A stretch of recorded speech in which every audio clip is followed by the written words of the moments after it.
part of the Press Play Podcast Network.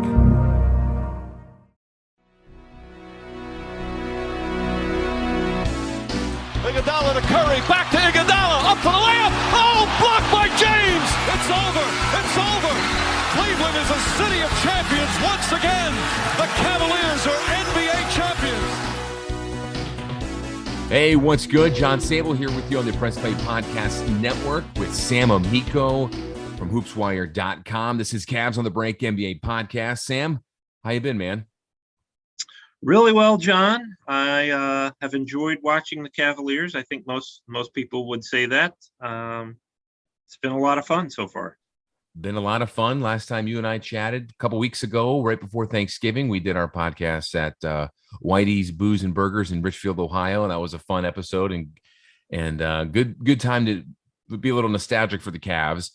And since then, Sam, and we haven't talked, but man, the Cavs have been on quite an interesting impressive run despite losing some of these games here. Tonight, as we record this podcast on Friday, December 10th, they blew out the Minnesota Timberwolves.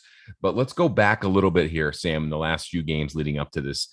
This team has been impressive in continuing to play even harder opponents and staying with it to the very end. They lost to Milwaukee and Utah on back-to-back nights on December 5th and 6th, but really could have won either one of those games, losing to the Jazz by 1, and then the Bucks were with them right up until the last 3 minutes of the game, losing by 8. Are you surprised, before we get into the nitty gritty here of everything here, are you surprised that they're still holding their own against some of the elite teams in the league now that we're hitting into mid-December? Yeah, I'm surprised, after that 5-game losing streak that they went on and had some injuries and some illnesses. They have won 6 of 8 since then. I was surprised they went into Minnesota and handled the Timberwolves that way. Those are the kind of games that even good teams can lose. You go on the road, Minnesota respects you. They've heard that you've been playing well. They know that you've been playing well. They've watched film of you, and yet you go in there and handle them. So, it'd been different if it was in Cleveland. The fact that it was in Minnesota, you're playing at their place. That's surprising to me. Just the ease with which such a young team with a young core, obviously Kevin Love, a veteran guy, had a nice game returning to Minnesota. But when you talk about the nucleus of this team, you're talking about a very young team. Just been impressive, not only individually, with fine individual performances but as a collective unit, a lot of balance. It's been a pleasant surprise. And even in the LeBron era, they might go into Minnesota and lose, just because those are the kind of little quote unquote trap games against the team that's not going to get you fired up. You're not going to get fired up to play the Timberwolves as you would, say, the Lakers or the Warriors.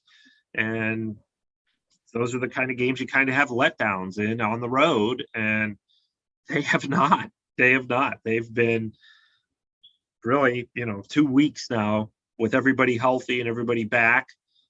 They've taken care of business, no matter where it is, no matter what the challenge. They've been able to take care of business. As you mentioned, the close losses, the game to Utah, which is a very good team, and then the defending champion Milwaukee Bucks going to their place. He still gave them a game. I've been really speechless when it comes to just how well this team has made the strides that they have. It's a bummer, and we talked about this last time you and I were on the pod, that they had those injuries to Markkanen. Well, I guess I could say COVID protocols with Markkanen and Love, and Jared Allen got sick. And then, of course, Mobley was hurt during those stretches against Brooklyn, Golden State, Brooklyn, Phoenix, that 4-game stretch where they lost about a month ago. Because I firmly believe that if those 4 guys were on the court and playing, those games, some of those games are going to turn out to be W's. They're going to win because, despite, Steph Curry dropping 40 points or whatever it was, you can't defend that. But that game's going to be closer. The Cavs are probably going to split those 4 games if those guys are there. And you know what? They're going to have tough stretches. And if they still stay healthy, they're going to show that and hopefully prove that right. Yeah. Well, I mean, they're as of this recording, they're 15-12, which is way better than most people suspected they would be. I think most people didn't even think they'd have 10 wins by now. I didn't. I didn't either, given their schedule with, starting off on the West Coast and playing so many, teams that are above 500 out of their 15 wins, 10 of those have come against teams with records above 500. So they're just surprising everybody. But, eventually you get this far into a season where you're 27 games in, the surprise is over. People are taking the Cavs seriously now, and they're still going out and winning these games. They're beating up obviously a little bit of an undermanned Bulls team at home. They beat them up. Then they go to Minnesota. They beat them up.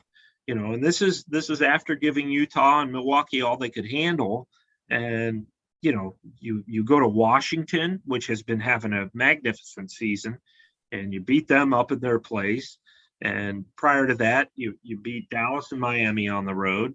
There's just been so much, not only surprise to all of this, but just the way they've been able to sustain it when totally healthy, to me, is just, it was unexpected, and it's been a wonderful surprise for the organization and their fans. That Miami game, how about that? You snapped that losing streak, first win in Miami since 2010. And, it's hard to believe, though, real quick, Sam, those 4 years when LeBron came back, they never won in Miami those years. And I think a few times he didn't play. Maybe he got like a off day or something back in those days. But it's still crazy to me to think that, the Love, LeBron, and Kyrie teams never actually won in Miami during that 4-year stretch.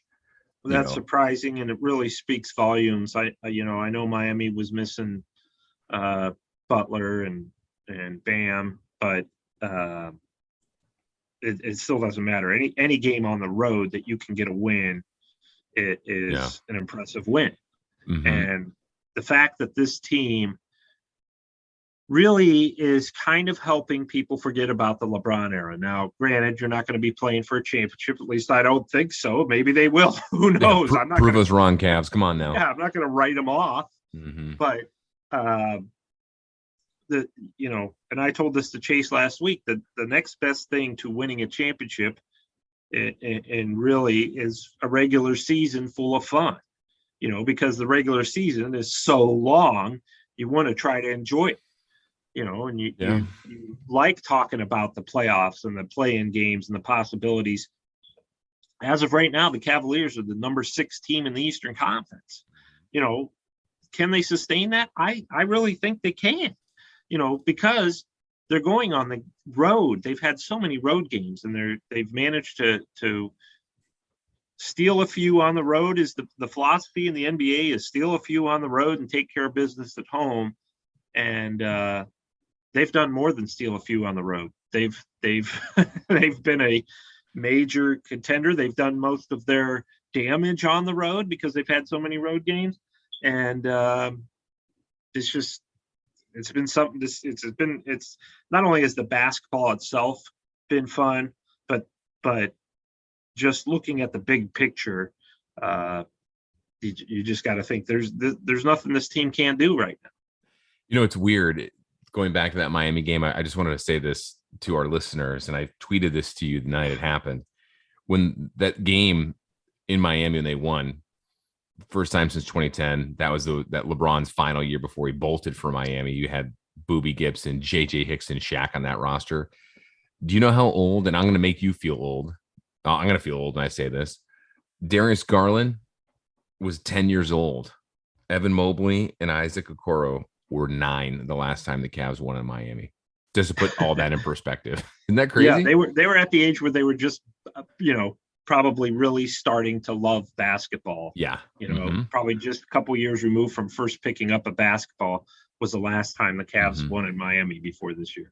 So you mentioned the Cavs in the playoffs here. I know it's still very early, but they would be the 6th seed. And just in case our listeners are curious, if the playoffs were to start today, the Cavs would play the Bucks, and they're battling a lot of injuries too. And what you saw a few days ago in that game, that was it was a good test for the Cavs. I loved seeing Mobley in action there against Giannis, and Giannis had a great fourth quarter and took over. And I think that's a good matchup for them going forward down the road. And their divisional opponents, they're going to be playing them quite a bit here.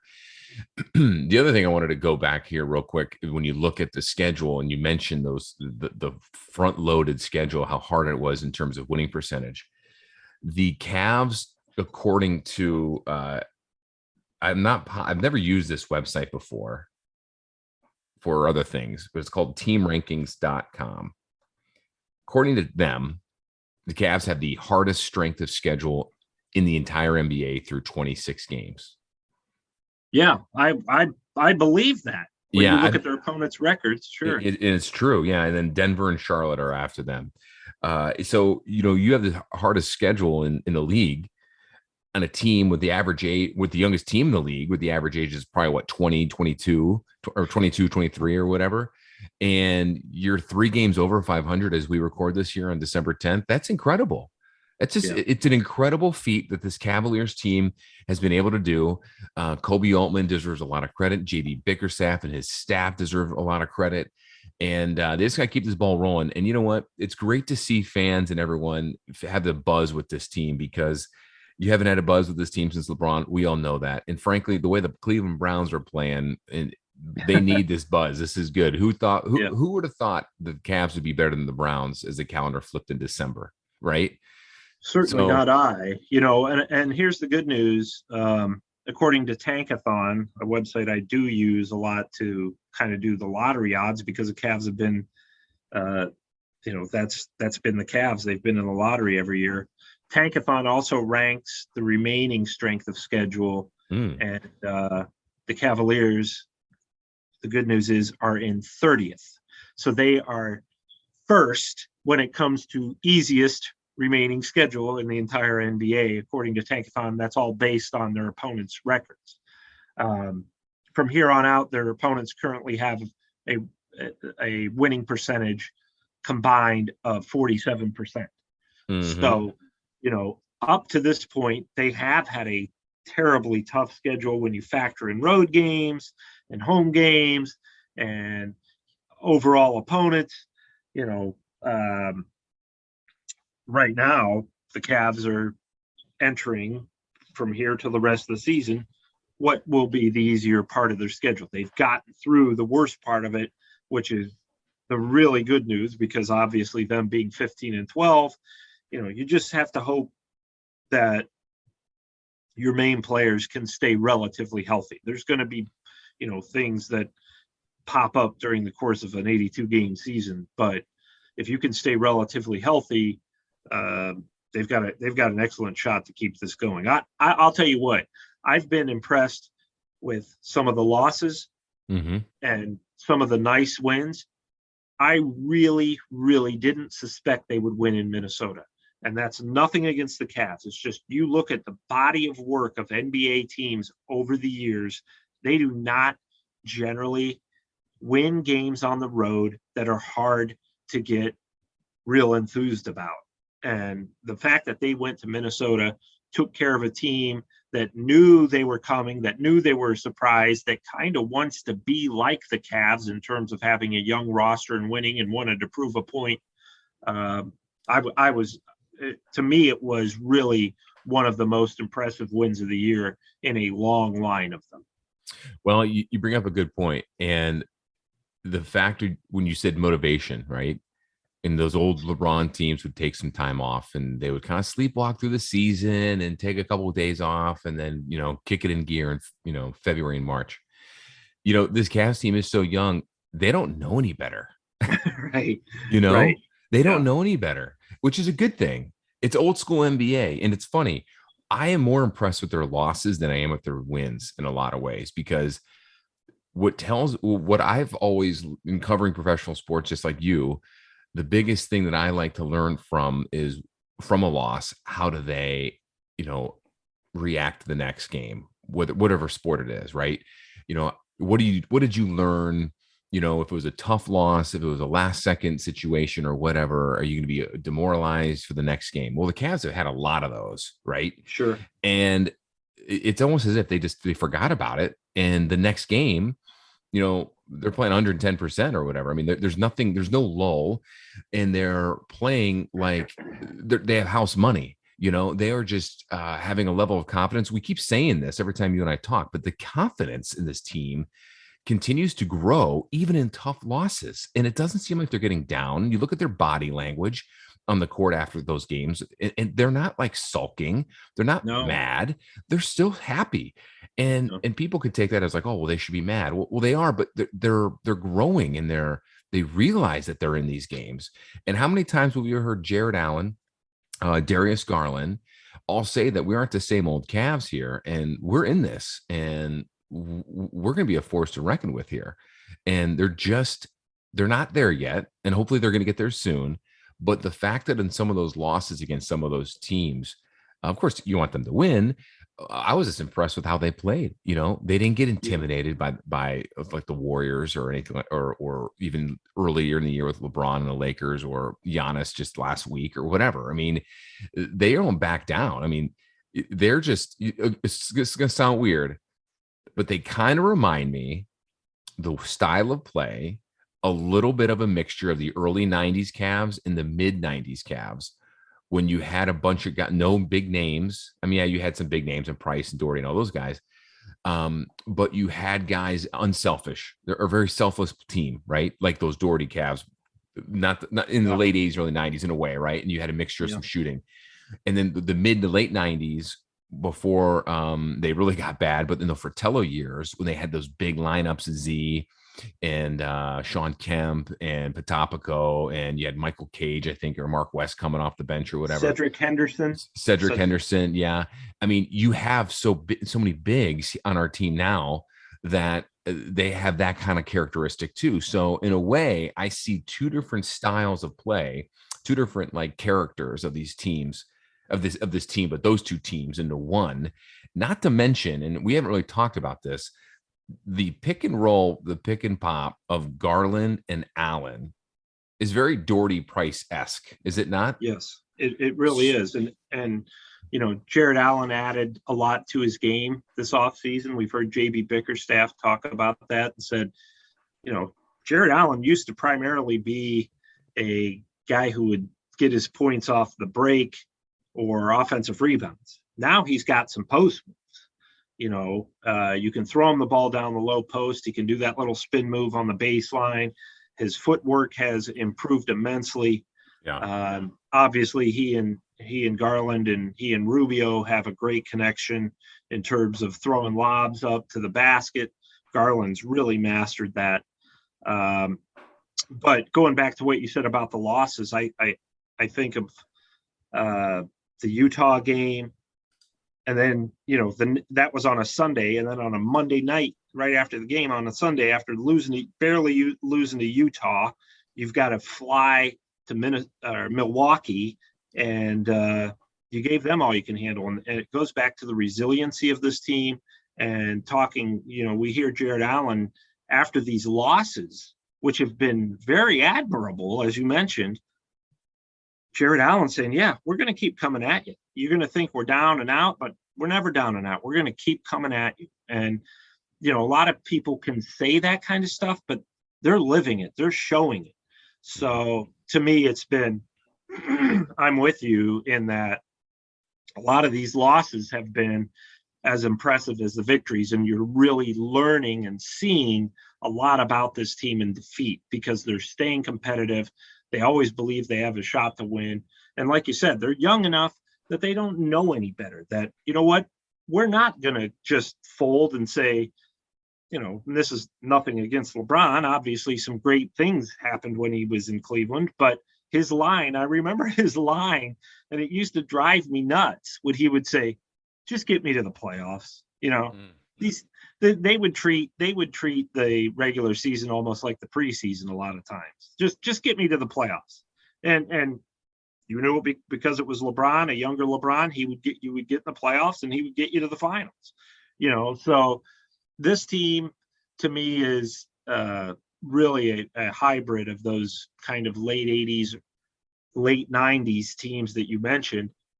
And while you mentioned that, John, those teams very underrated defensively. Mm-hmm. This Cavs team, as good as they are offensively and have been cohesive at that end, they've really made a difference for themselves on defense. And when we did our show, our pod back in the summer, previewing the season, remember one of the things that we talked about? Defense. The Cavs team's gonna be a bad defensive team. I mean, they're so young, and man, are they proving us wrong? And I'm so happy to. Obviously, I'm glad we're wrong, but it's like they flipped a switch. Yeah, well, when they built the roster, I remember we were talking then, like, okay, they've got 2 6-foot guards and then 3 7-footers. Mm-hmm. That's not the way the NBA operates. Everything's small ball, wings, 6'4", 6'5" wings that are playing power forward and can shoot. Yep. And they've really changed the course of what you're looking for when you build a roster. We're not going to do it everybody else's way. We're going to do it our way. And people like us, when we saw the roster, was like, this isn't the way they play in the NBA. They play small ball and they play up and down, a lot of 3-point shooting. And, you know, they've really changed that narrative to say, hey, you know what? We're going to start 3 near 7-footers and we're going to do it. You know, we're going to make your lives miserable at the rim, which they have done to opponents. They've made their lives miserable near the basket. And they, you know, even though they lost Colin Sexton, they're doing all this without Colin Sexton. They have managed to just be cohesive in the backcourt. And, you know, Isaac Okoro had a nice game in Minnesota. And they're finding ways to replace Sexton almost by committee. And that's freeing things up for Garland. And it's just been, is it unconventional the way that today's NBA is going? Yes. But guess what? They're using that unconventional and uniqueness to work in their favor. And for our listeners that didn't listen to the episode that you and I did a few weeks ago, I think I mentioned what former Cavs coach Mike Fratello told me. And my brother and I had him on as a guest on our podcast right here on the Press Play Podcast Network on Sabol Brothers on the Baseline. And it's a 2-part episode. Part 1 dropped last week. Part 2 is going to come out next Thursday. And Fratello told us that I asked him if it was going to be sustainable, what this team's doing in terms of the lineups. He said, yes, it's definitely sustainable because this is exactly what he did in the late 90s with those big lineups that we just talked about. You mentioned Sexton, and I talked to him and I asked him about, you know, what are they going to do with Sexton, you know, at the end of the year. Now, we interviewed him before he got hurt, or I should say this. We interviewed him right when he got hurt, but before the surgery, because we all thought he was coming back. And at the time, he said that this could be a blessing in disguise because now you're going to see what this team can do without him in terms of the blossoming of a Darius Garland and seeing what they can do with maybe other guys on the roster. The chemistry will be different. You know, how is the offense going to flow now with him not being there? Because, you know, he's not really a facilitator. He's a scorer. But, you know, you have Garland, who is a facilitator, but also can now score too. And, I mean, that was now 3-4 weeks ago we did the podcast, and when we recorded it at least. And man, coach was right. Fratello nailed it right on the head, because you see it now, and you see what the blossoming of Darius Garland's game, and you see what he's been able to do, and you see this team like go up another notch in terms of their chemistry and in terms of their offensive production. They don't almost miss Sexton all that much. At first, I think they did, because they didn't score over 100 points those first few games he was out. Yeah. Now, against even some of these better teams, you've seen the production there from other guys. And you've seen guys like Okoro or Osman. And then Markkanen also came back too, which Markkanen and Love were missing some of those games as well. But you see some of these other role players that are coming up and providing stuff off the bench too, which has also helped out quite a bit. I still think, my opinion, that if they're in contention, in another month or two, they're going to need to get a move for a guard. And we'll talk about more about that later. But at the same time, it is good to see them continue to have success without Colin Sexton. Yeah. And I give Sexton a lot of credit too, because when you look at them early in the year with him, he had clearly taken a step back in terms of individual stats and individual shots for the good of the team. So he was part of this early, and I really liked what I saw from him. That he's going to be a fit here long term, before the unfortunate injury. But I really think that this is where you credit JB Bickerstaff and the coaching staff, because they've gotten these other guys. I will say this about Bickerstaff this year: he is getting the most out of everybody individual. And he's getting them to play together. So, that's why we're seeing, really, to me, Chetty's having probably his best season, even though he's still up and down. That's okay, because that, you expect your 7th, 8th man to be a little bit inconsistent when it comes to stats. But when he's on the floor, generally, they're getting the most out of him, which has not always been the case. Clearly, this has given Darius Garland an opportunity to have that breakout season that everybody was predicting before the year. He's delivering. And obviously, Jared Allen's made some nice improvements since last year. Markkanen is a much better fit in Cleveland, alongside these guys than he was in Chicago under Billy Donovan. And then, you have guys like Rubio, who started off hot and is still playing well. He's just not shooting very well. And seeing a little bit of strides here from Isaac Okoro, getting a little bit more comfortable. And, he does a nice job in terms of defense. His offense, you hope that his outside shot improves and that he gets a little more consistent in terms of point production. But all of those guys. And then, of course, the big one to me is Evan Mobley, who's really always makes the right play. When the ball is in his hands, he's not super flashy. He's not going to, play with, you're not going to see a lot of passion in terms of the way he acts. He's very professional in everything he does. And he always, to me, is, he's not going to be turning the ball over. He's going to find the open man. He's totally selfless. And I think he's really rubbed off on the other guys. You bring up a great point. For a kid who is 20 years old, his basketball IQ is incredible. Seems like he does everything correct on the court. I mean, his footwork, I think, needs some work. But, I mean, he's still growing into his frame. But he still has great footwork. Don't get me wrong. I mean, look at Kevin Durant and Chris Bosh when they came in the league. They didn't have great footwork. No. Neither did Garnett when they're, down low or even on the perimeter. And that just comes with the territory, or comes with experience, I should say. But he just seems just to fit right in with Allen and fits right in with Darius Garland. I mean, like those three really should be your all-stars. And that's a conversation I guess we can have at another time. I don't think Mobley will be an all-star. They'll probably put him in the rising stars, because they rarely ever put rookies in the all-star game. I mean, if LeBron James is not allowed to be a rookie in the all-star game, then just never put rookies in there. I mean, I never understood that. I know we're getting off topic here, but they did back in the day. They did back then. Yeah. But Garland and Jared Allen should be your all-star representation. Right now. Yeah. I mean, the Cavs are playing, they're amongst the best teams in the East, without a doubt. Now, you brought up Bickerstaff and getting the best out of everybody. You know who he's getting the best out of right now? Kevin Love. Yes, he is. Kevin Love has found his niche. He's playing a perfect role as a veteran who's accepted his role coming off the bench, after all the accolades and winning a championship and all that.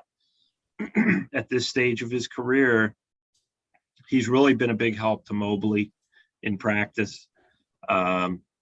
He has games like he had at Minnesota every once in a while where he'll come in and just play like a guy who's, been there before. We've seen it. And, the great thing about Kevin Love, too, that really helps is the fact that he is playing against other teams' reserves.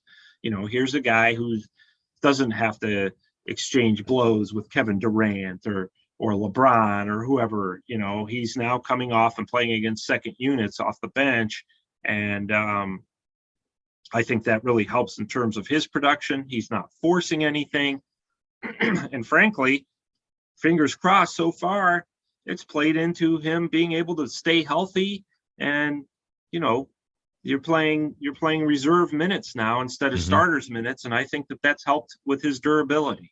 That's a good point. I didn't think about it that way, but Sam, you're right. I think that has helped so much in his durability.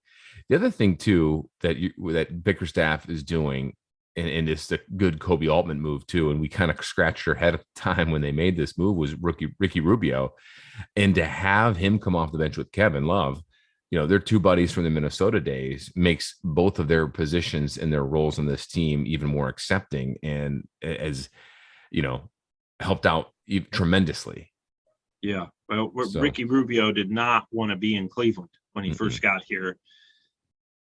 There was, I remember as soon as the trade was made, big time national reporters were saying he's in the final year of his contract, probably going to work out some sort of a buyout, probably going to trade him to somebody else. And we heard that he wanted to go to Phoenix. That was in the realm of possibilities. Obviously, none of those things came to fruition for whatever reason. And, people tend to look at, well, what did Rubio produce during the game, which is really secondary to what he's adding to this team. He's obviously a guy who comes in, calms down the offense, runs things the right way, plays with some fire. But what he does in practice is invaluable, just having been around the league. And I said that last year when they were struggling. I'm like, you need veteran players who have been there before. And I'll tell you another guy that's helping them immensely, who nobody really realizes, is Ed Davis. He is helping in terms of almost like a coach on the floor at practice, helping the big guys, frankly, showing them some veteran moves. And so when you talk about guys like Love and Rubio and even Ed Davis, those kind of guys are so invaluable to a team that is relatively otherwise young and is playing their butts off. But now they're doing more than playing their butts off. They're learning how to win along the way, and really having, like you said, playing with a lot of confidence, and having veterans around really helps that. I forgot he was still in the league. Who's that? Ed Davis, when he was, when the Cavs had him. I'm like, man, I remember watching him at North Carolina. Yeah. And I think Portland drafted him in 2010, maybe. Was that who it was? Or no, Toronto, maybe. That's a great question. That's a great trivia question. Yeah. Don't Google that and try to figure out who it was. It was Toronto. I beat you to it. It was Toronto. Okay. I knew it was a red team. I just couldn't remember. Yeah, right. There you go. One of those red teams. But you're right, though. And, he's had some, he's only played 5 games this year as I pull up his stats here. But, when you do have guys like that on the roster, that good mix, sky's the limit. It really is. And it's good. We're seeing it now. So, well, how about we take a break here, Sam, because there's a lot more we want to get into here. I want to talk about the recent news in the Cavaliers division with the Indiana Pacers and how the potential rebuilding. Well, I shouldn't say potential. They're flat out going to be rebuilding and unloading some of these players here. How that can affect the Cavs going forward. If it can help them add a piece, would they be interested?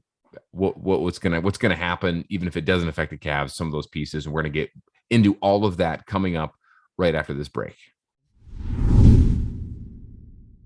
The R&R podcast going to be rocking and rolling with you because football season is underway. College, Ohio State, the Power Fives, the MAC, the Browns. Michael Regai, are you ready to rock and roll with some football?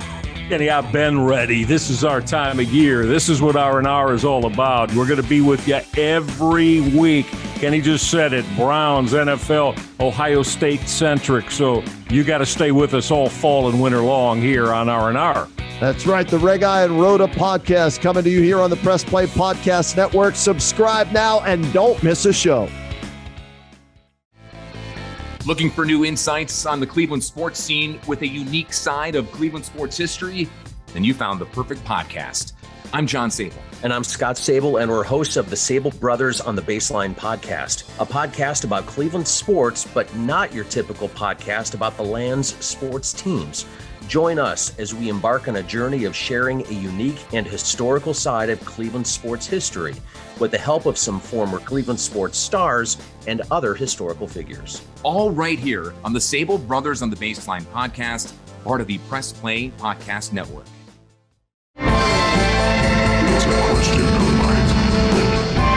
Hey everyone, I'm Holly Wetzel. And I'm Jeremy Powell. And we are your hosts of The Orange is Oranger, a Cleveland Browns podcast on the Press Play Podcast Network. We give you all the dog pound coverage that you'll need each week to get you ready for kickoff and beyond. Don't miss our breakdowns of each week's matchups, game recaps, and any and all news out of Berea to feed your Browns appetite.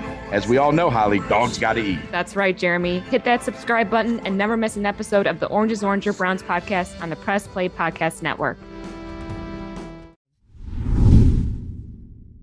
Welcome back to Cavs on the Break NBA podcast. John Sabol alongside Hoops Wire's Sam Amico. And you can get in touch with us on social media on our Twitter handles. I'm at John_Sabol. Sam is at Amico Hoops. And of course, our pod here is at Cavs on the Break. So if you have any questions or if you ever want to get in touch with us, any questions about the Cavs, anything for Sam, tweet at us.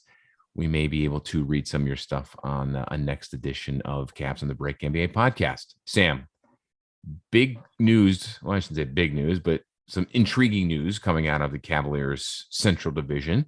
Indiana Pacers are rumored to go ahead and start rebuilding. There's pieces on that roster right now that will be interesting trade targets for teams. Do the Cavs entertain any options? If they do, who is it? What do you think? What are you hearing? Well, they're probably not going to have any interest in Miles Turner and Domantas Sabonis, who are both really nice players. Sabonis, obviously an all-star last season, but they're both big guys, really, unless you wanted to move Lauri Markkanen, and they were willing to do that, which I doubt they would. And I frankly would not mess with the chemistry of this team to that level. But LeVert, obviously, being a shooting guard, Karis LeVert, Ohio guy, went to Pinkerton Central, near Columbus, played with former Ohio State Buckeye Jashawn Tate, who's now with the Rockets. They were high school teammates. And I'm pretty sure, not surprisingly, they won a state title. But and then LeVert made the mistake of going to Michigan. But bad move. But anyway, he's obviously a fine NBA player, has had some injury issues in the past. Last year averaged 21 points a game. You know, he can fill it up for sure. He would be the guy that out of those three big names in Indiana that are supposedly going to be on the move before the February trade deadline, he would be the one that the Cavs would certainly have an interest in. I don't know that it would go beyond an interest. I don't know that it should. You know, right now, I mean, you would have to give up probably a couple of pieces that, you know, if you could do Okoro and Chetty and a first round pick, that's going to be the kind of deal the Pacers would be looking for, because you get two young guys, excuse me, and a lottery pick. And at this point, if you're the Cavs, do you really want to do that? Again, Karis LeVert's a fine player. He's young. He's 27. He's still in his prime. Still, you know, theoretically has some good years left. And if you're the Cavs, you're looking for some consistency from the shooting guard spot. And they haven't had a lot of that, but they've had enough of it. So, you know, can Okoro develop into a guy who he doesn't have to give you 16, 17 points. Just, be a threat to give you 14. And he seems to be making strides in that area. So, do you want to shake up a good thing when you've got a good thing going? Because you trade for a guy like LeVert, as good as he is, you're entering the unknown. How's he going to fit in next to Garland? How's he going to fit in next to the three bigs? Certainly, how's he going to fit when Colin Sexton returns next year? Presumably, Colin Sexton will return. And there are a lot of things that could go wrong there when things right now are going so right. So to me, that's probably not a move I would make unless you could absolutely rip off the Pacers in that deal. LeVert's averaging only 15 a game this year. Now, part of that, to his credit, is much like Sexton did at the beginning of the year, he's willingly taken a step back so that some of these other guys, the rookies with Duarte and Isaiah Jackson, and those guys can kind of fit in and find their place with the Pacers. So he's a fine player. Don't get me wrong. If I'm the Cavs right now, I don't mess with a good thing. Now, if things aren't going so great and, the trade deadline's February 10th and you think, well, we need to add another piece because we're kind of falling out of what was working for us earlier, and this guy will give us a spark of life, then sure, then you consider it. But I think there are other lower level moves that this team could make that are safer, that aren't going to mess with chemistry. We run the list every day on HoopsWire that we have all the available veterans there. We just saw the Milwaukee Bucks, for instance, sign Wesley Matthews. Okay. That's a low level move. And DeMarcus Cousins, right?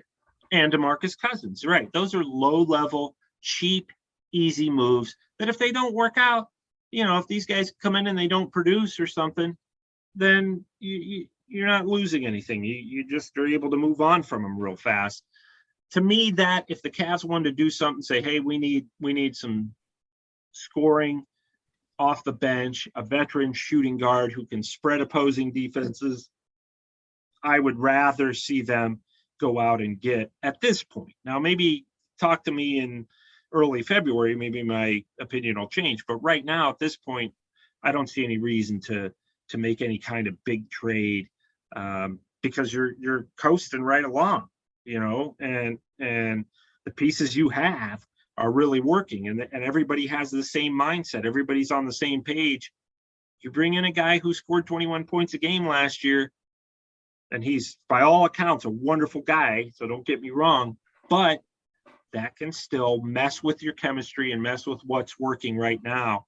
So if I were them, maybe you have an interest, and maybe you tell the Pacers, hey, if he's still around,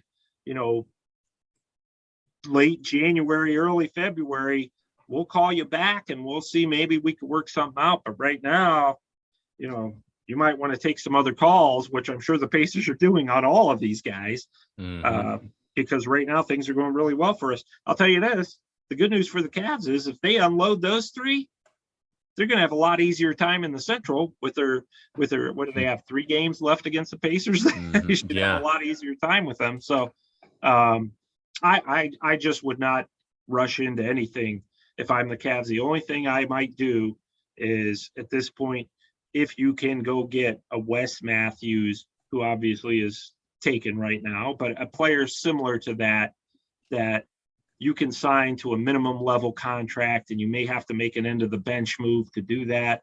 That's the kind of move I would make, and tell this guy, look, we just need you to come in 10, 12 minutes a game, fill it up. And if you fill it up enough, you'll get more minutes on a team that really isn't just, surprising in Cleveland and really is a feel-good story in Cleveland, but has it really been one of the feel-good stories around the NBA?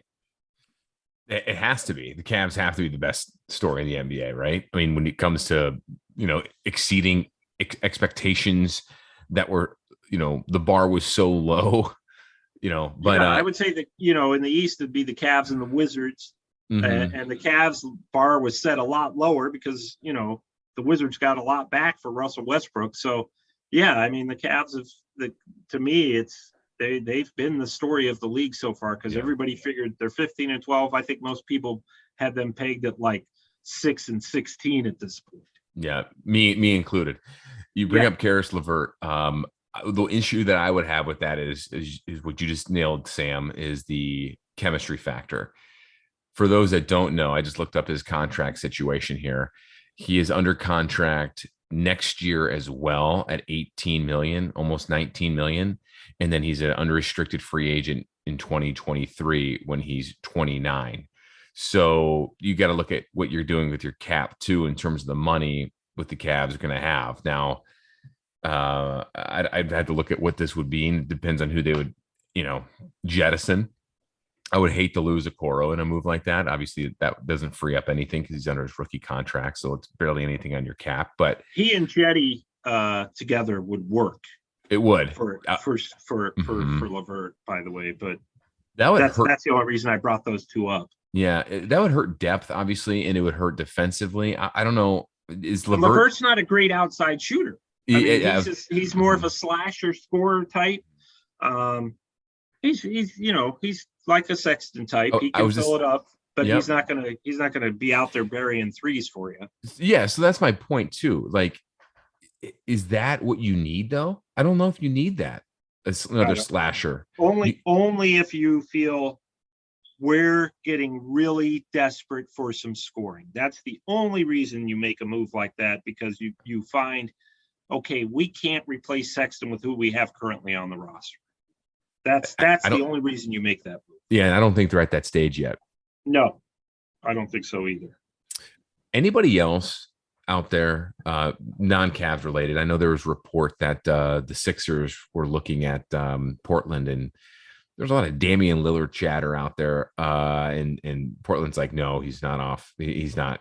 We're not shopping him, which I never understood that rumor either. Any other thing new besides that and the whole Ben Simmons situation? Anything else going on around the league? It's still early. It's only mid-December. These moves don't really happen now. However, real quick, a follow-up to that is we're approaching, was it December 15th, when guys that were signed as free agents in the offseason can be traded by December 15th. Is that correct? Yeah, that's correct. So, it's funny, if the Cavs were terrible, Ricky Rubio would be one of those guys that they would have traded at, would have been traded sooner, I guess you could say. Yeah.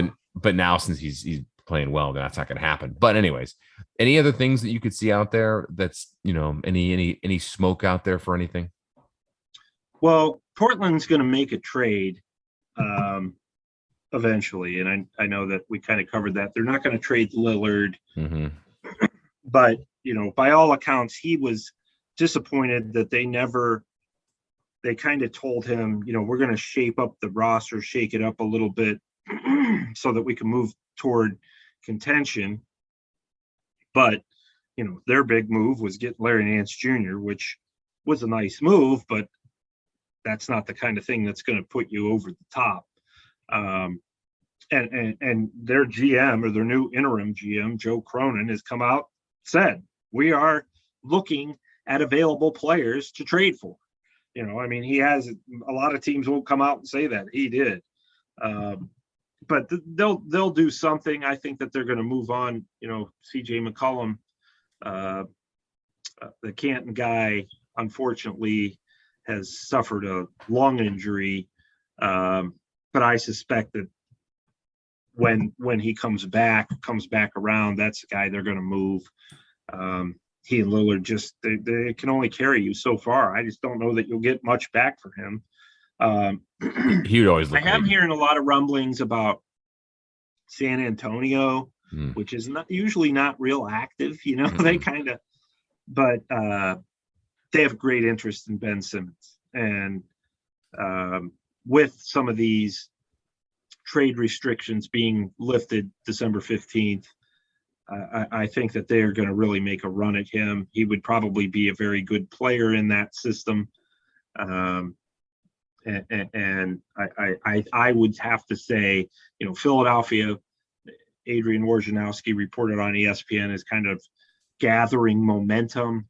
around their trade talks on Blah, on Ben blah, Simmons. blah. Yeah, it's Yeah, the we've same heard that stuff. since the beginning of summer. Yeah, it's But the same stuff. I do believe that San Antonio is really going to make a run at him Mhm. and probably give Philly back some nice players that San Antonio has in the backcourt. So that's something really that I kind of keeping the pulse on. I'll tell you this: Sacramento is going to shake things up a little bit. What a mess. Sacramento's a mess. Portland's a mess. I mean, last year the Cavs were a mess, and they turned it around by having good fortunes in the lottery with Mobley, and they landed number 3. Everybody is like, oh, they're not going to get Cade Cunningham, and they're not going to get Jalen Green. And everybody's kind of disappointed about that. I shouldn't say everybody, but there was enough people that were kind of like, well, Cade Cunningham's the guy in this draft. Wrong. Evan Mobley so far has been the guy in this draft. So, they did change their fortunes by landing in that 3rd spot and being able to get Mobley, and him being just such a pro's pro already and fitting in so well. But the resurgence has had a lot to do with the stability, the coaching staff, and obviously having some accomplished veterans, not only off the bench, but at practice. So, teams like Sacramento and Portland are seeing this, and I think that they're going to go the other direction and try to do what the Cavs are doing and get some youth in there, get some size, and get some stability. And neither one of those organizations has that right now. They're both a mess. But Sacramento's been a mess since we were kids. Yes. But last time that they were even a threat was when Vlade Divac was there. Well, he's been their general manager and fired. So that just goes to show you how long ago it was. Yeah, kids listening to this podcast that are under the age of 30 don't even remember probably how good they were in that early 2000s. They were fantastic. That Peja Stojakovic teams and Chris Webber. I always compared those Kings teams to the late 80s, early 90s Cavs teams because they're very similar. They're a great, good shooting team. Cavs always ran into the Bulls. Those Kings always ran into the Lakers with Shaq and Kobe. And they haven't been relevant ever since. And they had horrible drafts. They're never going to get a free agent signing in there. But they have recently had decent draft picks that have actually panned out fairly well. De'Aaron Fox has been pretty good. I love the Tyrese Halliburton pick from 2 years ago. And then the Davion Mitchell they got last year. I was really high on him. So I think there's some small, or I shouldn't say small, excuse me. There's some young pieces in there that they could build on. They just need the direction in there when it comes from coaching in the front office. You mentioned Portland, they're changing their front office. Philadelphia is still a mess because they botched this whole Ben Simmons thing. And I don't care what they're going to get from him now, but they could have probably got a lot more from him in the summer versus in the middle of the season. They've completely screwed that up, in my opinion. The Spurs are interesting, going back to your point there, because that seemed to be a front runner or a dark horse, I should say, early on. But now it makes a lot of sense because, if you're going to go there, look who's going to be your coach. Pop, there's one guy in the league as a coach that can, get Ben Simmons straight in terms of his, attitude and willing to play, to play and not be afraid to score. That would be him, or to shoot. So, it's interesting to see some of these organizations that continue to just get stuck in the mud and make some bad decisions. And the Cavs, sure, they have been there, they have done it. And then now it seems like they're finally out. And, it's a good thing for the Cavs. Clearly other teams like Sacramento, not so much. No, Sacramento's going to move one of those guards that you named, whether it's Fox or Halliburton or Mitchell. My guess is it will be Halliburton. They don't want to move Fox. They don't want to move Mitchell. Halliburton would be a guy that teams would want to give you something back for. But I just don't think you can keep all three of those guards happy when they're all kind of playing the same amount of minutes and same position. And you also had Buddy Hield there too. Hield was obviously somebody who was on his way to the Lakers until, the Wizards said, we'll give you Russell Westbrook. they probably been better off getting healed, as crazy as that sounds. I know, right? So true, man. He's the one guy that Sacramento definitely is shopping. Who knows where he could end up. I'm still keeping my eye on the Celtics. I still think, from everybody I'm talking to, that they suspect either Jaylen Brown or Jason Tatum, one of those guys, is going to be on their way out. Yeah, you mentioned that a couple weeks ago, and when I was shocked to hear that, but there had a lot of change in the front office too. Danny Ainge is no longer involved. Yeah. Brad Stevens is no longer the coach, right? Right. And they're kind of sputtering through inconsistency. Jaylen Brown's been injured, but they just, even when those two they seem like those two, to me, together, that team has peaked with those two as your main guys. And frankly, they could get a lot back for either one of those players. Yeah, you're right. Well, interesting times ahead, and we're not even at the trade deadline, and we're only in mid-December, and the Cavs are 15-12 as we record this, and Saturday, tomorrow, they're back in action playing who do they play tomorrow? Sacramento. Sacramento, that's right. You're gonna look at those guards. How about that segue right there? And I forgot who they were playing. The funny thing is the Cavs, correct me if I'm wrong, a couple years ago, they were high on Tyrese Halliburton, were they not? Yeah, they were. Well, even going back to Buddy Hield, who was actually part of the DeMarcus Cousins trade. He was with the Pelicans. Right. I know that they liked him I think I don't know if he led the nation in scoring as a senior at Oklahoma, but he was way up there. And I think in the right situation, if he gets a situation with a winning team, he could really help them. He would have really helped the Lakers. It's a shame that they didn't make that trade and instead went for the big splashy trade, which really hasn't helped them that much. But yes, certainly Halliburton was on the Cavs' radar a few years ago. Yeah, you're right. I think the Buddy Hield's trade would have been a lot better for the Lakers now, looking at their struggles. But it is still only December, and maybe they can maybe get that straightened out. All right, well, that'll wrap up this edition of Cavs on the Break NBA podcast up here. John Sabol along with Sam Amico. You can read all of these NBA trade rumors swirling around at Sam's website, hoopswire.com. You can get in touch with Sam. Follow him on Twitter at Amico Hoops. Follow me on Twitter at John_Sabol. And you can follow our pod here at Cavs on the Break. Sam, we'll do it again, man. We'll do it again soon. And let's see if these Cavs can keep rolling.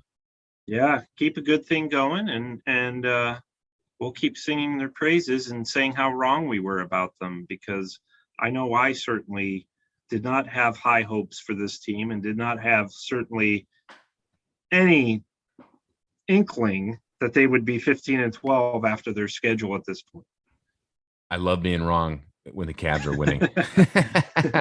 Yeah, you and I were on the same boat too about how our prognostication skills here are not faring well. So we weren't alone. We weren't alone. No. All right, Cavs continue rolling here. They play the Kings Saturday night. And that's the time of the show. We're going to go to our buddy Mike Breen. Take us out. Congratulations, Cleveland. Your decades-long wait is finally over. The Cavaliers are NBA champions.